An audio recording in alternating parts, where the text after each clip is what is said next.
안녕하세요. 제이로드입니다. 오늘은 신탁 등기된 부동산 계약 진행 방법에 대해서 알려드리려고 합니다. 우선 신탁 등기된 부동산이라는 단어를 딱 들었을 때 여러분들 머릿속에 어떤 키워드가 떠오르시나요? 무서운 거, 어려운 거, 위험한 거, 하면 안 되는 거, 뭐 이런 키워드가 혹시 떠오르시나요? 그렇다면 오늘 제 영상을 끝까지 시청하신 분들이라면 앞으로 이 키워드들은 해볼 만한 거, 별거 아니네. 이런 키워드들로 바뀌게 될 겁니다. 그러면 우리가 신탁 계약을 진행하는 부분에 있어서 왜 무섭다라고 느끼고 어려운 거라고 느꼈을까요?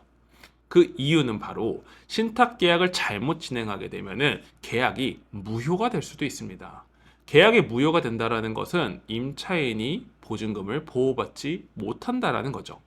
보호받지 못한 보증금은 결국 우리한테 손해배상으로 청구가 될 것이고, 우리가 보수 50만 원, 100만 원, 뭐 좀 큰 상가 사무실 같은 경우에는 뭐 500만 원, 1000만 원이 될 수도 있지만 그거 받으려고 중개했다가 5천만 원, 1억을 배상해야 되는 일이 생길 수도 있으니까 꼭 오늘 신탁 계약에 관련된 내용을 충분히 숙지하시고 신탁 등기된 부동산에 대해서 계약을 진행하셨으면 좋겠습니다. 그러려면 우리가 신탁 계약을 할 때 알아야 되는 게 있는데요. 세 가지 사항이 핵심적으로 아셔야 됩니다. 첫 번째는 신탁 원부를 필수로 받고 임차인한테 제공해 주셔야 합니다. 그리고 두 번째로 이 신탁 원부 안에 있는 내용을 확인하셔야 되는데, 그 안에서 뭘 확인해야 되냐면 채권액과 금지 사항을 확인하셔야 됩니다. 그대로 계약을 진행하셔야 되고요. 마지막으로 세 번째, 임대차 계약에 대한 동의서를 꼭 받아주셔야 합니다. 그리고 그거를 임차인한테 제공해 주셔야겠죠.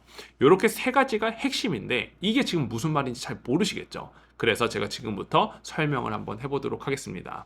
딱 지금 머릿속에 바로 떠오르는 의문이 뭐냐면 신탁이 뭐지? 일 거예요. 그럼 신탁이 뭐냐면 부동산이라는 게 원래 소유자가 있죠. 이 원래 소유자가 자기가 갖고 있는 권한을 누군가한테 넘기는 게 신탁입니다.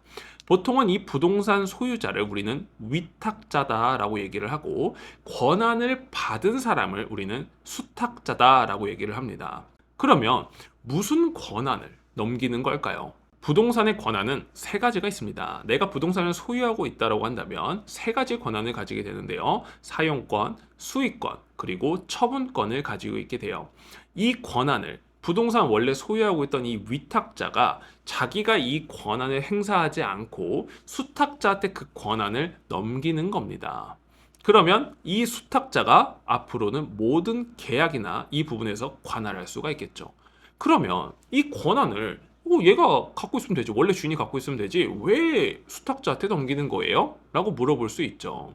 자, 왜 권한을 넘기는지에 대해서 설명을 하려면 조금 디테일한 설명이 들어가야 돼서 영상 내용이 너무 길어질까봐 짧게 그냥 설명을 드리면 이해관계인들이 불측의 피해를 보지 않게 하기 위해서 그렇습니다. 아까 말씀드렸던 세 가지의 권한, 사용권, 수익권, 그리고 처분권의 권한을 위탁자가 그대로 갖고 있게 되면 수탁자와 관련돼 있는 이해관계인들이 이 사람의 행동을 해서 피해를 볼 수가 있기 때문에 그런 건데요. 우리가 주로 다루는 물건들이 담보 신탁된 물건들입니다. 담보 신탁이라는 부분은 결국 이 부동산을 담보로 대출을 해줬다라는 뜻인데, 이 부동산을 담보로 대출은 보통 은행이 해주겠죠. 그러나 개인이 해줄 수도 있고요. 어쨌거나 이 사람들을, 대출을 해준 사람들을 신탁에 대한 계약으로 봤을 때는 우선 수익자라고 합니다. 이 우선 수익자가 돈을 빌려준 거를 회수를 해야 되는데, 이 위탁자가 처분권을 자기가 갖고 있게 되면은 못 돌려받을 수도 있는 거잖아요. 그렇기 때문에 이 우선 수익자의 대출금을 회수를 하기 위해서 이 사람이 갖고 있던 처분의 권한을 수탁자한테 넘기는 겁니다. 그리고 이 위탁자가 갖고 있는 사용수익권 또한도 이 사람이 행사하게 되면은 돈은 계속 벌어들이게 되니까 이 부분 또한도 수탁자한테 넘겨서 수탁자한테 동의 받고서 계약을 진행해야 된다 라고 얘기를 하는 겁니다. 그래서 결국은 이 사람 위탁자가 갖고 있던 사용권, 수익권, 그리고 처분권에 대한 권한을 이 사람이 행사하는 게 아니라 여기 있는 수탁자가 행사하는 것이다 라고 생각하시면 되겠습니다. 따라서 임대차 계약을 진행할 때 있어서는 여기 있는 위탁자와 계약을 진행하면 될까요? 안 될까요? 안 되는 거죠. 이 위탁자는 계약의 권한이 없습니다. 결국은 임대차 계약을 진행할 때 누구랑 진행해야 돼요? 권한을 이전받은 수탁자와 계약을 진행하셔야 되는 겁니다.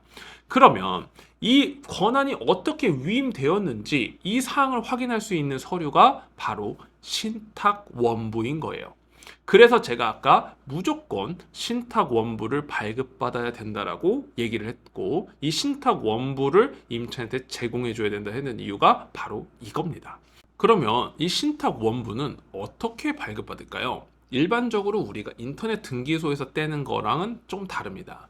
일반 인터넷 등기소 떼면은 신탁 원부가 있다라는 내용이 공시가 되어 있는데, 거기서는 신탁 원부의 내용을 확인할 수가 없어요. 신탁 원부는 꼭 등기소를 방문해서야지만 발급받을 수가 있습니다. 발급받는 방법은 등기소의 민원 창구에 가서 해당되는 부동산의 소재지랑 신탁 원부의 번호를 작성해서 내면은 신탁 원부를 발급해서 줍니다. 비용은 한 2,000원 정도 내외 소요가 되실 거예요.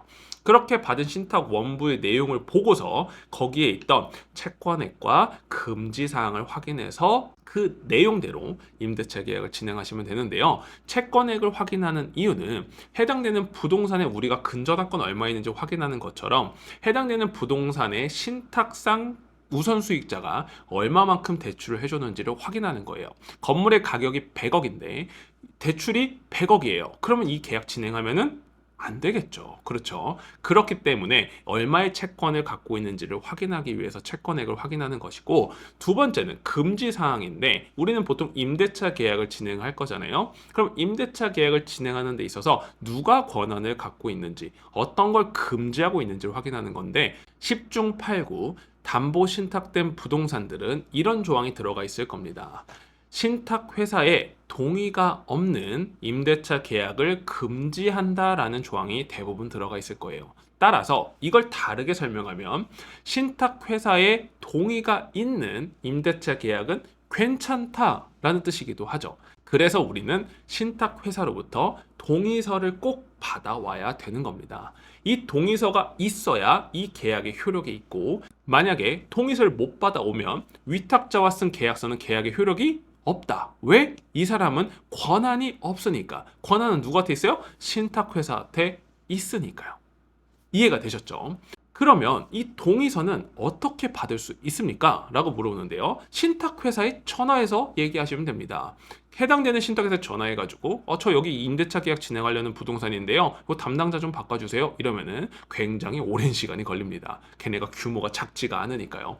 그래서 이걸 빠르게 해결하기 위해서는 위탁자한테 전화하는 겁니다. 그러니까 부동산 원래 소유자에 전화를 해서 그 신탁 부동산 담당자 번호 알고 계시죠? 번호 좀 가르쳐 주세요. 라고 하면은 대부분 알고 있습니다. 그걸 안 가르쳐 주는 게 이상한 거예요. 가르쳐 주게 되면 받아가지고 그 담당자랑 통화를 합니다. 통화해서 저 여기 잠실동 186-1번지 2층에 부동산 임대차 계약하려고 하는데요.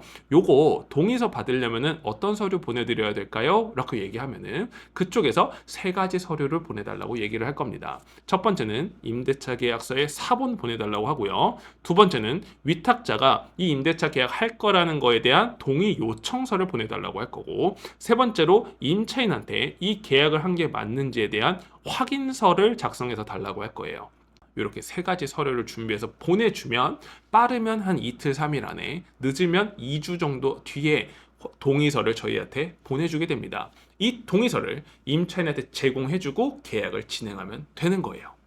간단하죠? 이렇게 신탁계약을 하면 됩니다. 자, 그런데 이렇게만 하면은 끝나는 것이냐라고 하면 그렇습니다. 원래는 끝나는 게 맞는데 우리가 계약서를 써야 되고 확인설명서를 써야 되잖아요. 이때 우리가 보호받기 위해서 계약서 확인설명서에 넣어야 되는 사항들이 있습니다. 그것도 제가 가르쳐 드리도록 할게요. 우선 계약서에는 어떻게 해야 되냐면 임대차 계약서의 특약사항에 이 조항을 넣어주는 겁니다. 본 임대차 계약은 신탁된 부동산 계약으로서 공인중개사는 등기사항 전부 증명서 및 신탁 원부의 중요사항을 계약 당사자에게 충분히 확인 설명하였고 당사자는 이를 인지하고 진행하는 계약이다 라고 적어주시면 됩니다. 우리가 신탁 계약이라는 것을 확인 설명했고 그 사항을 계약의 당사자에 충분히 설명을 했다라는 것을 기록으로 남겨두는 겁니다. 자, 그리고 나서 계약서의 임대인란에 누구를 넣어야 되냐면 여기에는 등기상 소유자인 신탁회사를 넣는 게 아니라 거기는 위탁자의 인적사항을 넣어주는 겁니다. 왜냐하면 계약을 쓰러 직접 나온 거는 신탁회사가 아니라 위탁자가 와서 계약서를 쓰는 거잖아요. 따라서 위탁자를 임대인란에 집어넣고서 계약서를 쓰시면 됩니다. 이렇게 한 다음 확인 설명서를 작성을 할 때 기본적으로 있는 라인은 그대로 작성을 해주시고 거기에 확인 설명 근거 자료라고 맨 위에 있는데요. 거기에 꼭 신탁 원부 내용을 넣어주시고 혹시나 동의서가 있다고 한다면 임대차 동의서까지도 넣어주시면 훨씬 좋습니다. 그리고 소유권에 관한 사항이라는 내용을 넣을 때는 여기는 위탁자의 인적사항을 넣는 게 아니라 등기상 있었던 그대로 신탁회사의 인적사항을 넣어주신 다음 소유권 이외에 관한 사항을 적을 때에는 등기상에는 융자가 있을 수도 있고 없을 수도 있는데 그 사항만 넣는 게 아니라 신탁 원부를 받았을 때 있었던 채권액 이런 것들을 넣어주셔야 되거든요. 신탁 원부에 대한 번호가 들어갈 것이고 신탁회사 이름 그리고 우선 수익자가 있다면 우선 수익자 이름, 그리고 채권액이 얼마인지, 그리고 채무자가 누구인지까지도 작성을 해주셔야 합니다. 마지막으로 실제 권리관계 또는 공시되지 않은 물건의 권리 사항을 적는 란에는 한 번 더 이 내용을 적어주는 게 좋습니다. 신탁된 부동산의 계약으로서 신탁 원부를 제공하였으며 신탁회사의 임대차 동의서를 제공하였음 아직 제공하지 않았다면 제공을 할 것을 임대인이 약속함이라고 적어주시면 됩니다. 이렇게까지 하시면 계약서는 완벽하게 준비가 되고 앞에 있었던 내용들까지도 전부 다 계약을 진행하는데 해주시면 전혀 문제없는 계약을 진행할 수가 있습니다. 자, 그런데 여기서 의문이 드는 점이 하나가 있을 거예요. 그러면 돈은 누구한테 보내야 돼요? 라고 물어보실 수 있는데요. 돈은 사실 등기상 소유자인 신탁회사로 보내는 게 맞습니다. 그러나 신탁회사가 보편적으로 우리가 다루는 게 담보신탁이다 보니까 대출을 받은 걸 변제하기 위해서 하는 거잖아요. 따라서 위탁자가 보증금과 차임을 수령할 수 있게 합니다. 그렇기 때문에 수탁자로부터 우리가 동의서를 받을 때 담당자랑 통화를 하잖아요. 그때 물어보는 겁니다. 여기 혹시 여기 위탁자한테 보증금이랑 차임 입금해도 괜찮은 건가요? 아니면 신탁회사로 입금을 해야 되는 건가요? 라고까지 물어보시면 걔네가 말해주는 대로 하면 됩니다. 신탁회사로 보내세요? 그러면 신탁회사로 보내면 되고 위탁자로 보내세요? 그럼 위탁자로 보내주면 됩니다. 그런데 위탁자로 보내준다라고 하면은 우리가 꼭 동의서 안에 위탁자한테 돈을 보내도 된다라는 부분을 넣어주셔서 동의서를 받아야 됩니다. 실제로 제가 동의서 내용을 자료화면을 보여드리면은 이렇게 위탁자한테 대금을 지급해도 괜찮다라는 부분이 적혀져 있죠. 대신 거기 안에는 보증금이나 차임에 대한 부분은 신탁회사한테 청구하거나 요구할 수 없고 위탁자한테 청구하거나 요구해야 된다라고 들어가 있으니까 그대로 하시면 됩니다. 이렇게까지 들어가면은 완벽하게 계약은 마무리될 수가 있습니다. 생각보다 어렵지는 않으시죠? 여러분들이 이제 이 내용을 정확하게 숙지만 하고 있다면 신탁이 등기된 부동산이라 하더라도 여러분들은 계약 진행을 수월하게 하실 수 있을 거예요. 정리를 한번 해보도록 하겠습니다. 신탁이 등기된 부동산을 계약 진행할 때 있어서는 세 가지를 핵심적으로 기억하셔야 되는데 첫 번째가 신탁 원부를 필수적으로 발급받아야 된다. 그리고 이 발급받은 서류를 꼭 임차인한테 제공을 하고 계약의 당사자한테 확인 설명을 하셔야 된다. 신탁 원부의 내용 안에는 어떤 내용을 확인해야 되냐면 채권액이 얼마인지 확인을 하고 위험하다면 계약 진행하면 안 되겠죠. 그리고 금지 사항이 무엇인지 확인을 해서 그대로 진행을 해주시면 된다라는 겁니다. 금지사항인 대부분이 임대차 계약은 신탁회사의 동의를 받아서 진행하라고 적혀 있을 거니까 신탁회사로부터 임대차 동의서를 꼭 발급받아서 임차인한테 제공을 해줘야 된다. 만약에 이게 안 된다면 계약이 무효가 되고 임차인의 보증금은 보호받지 못하고 보호받지 못한 금액 우리한테 손해배상을 청구를 할 수가 있겠죠.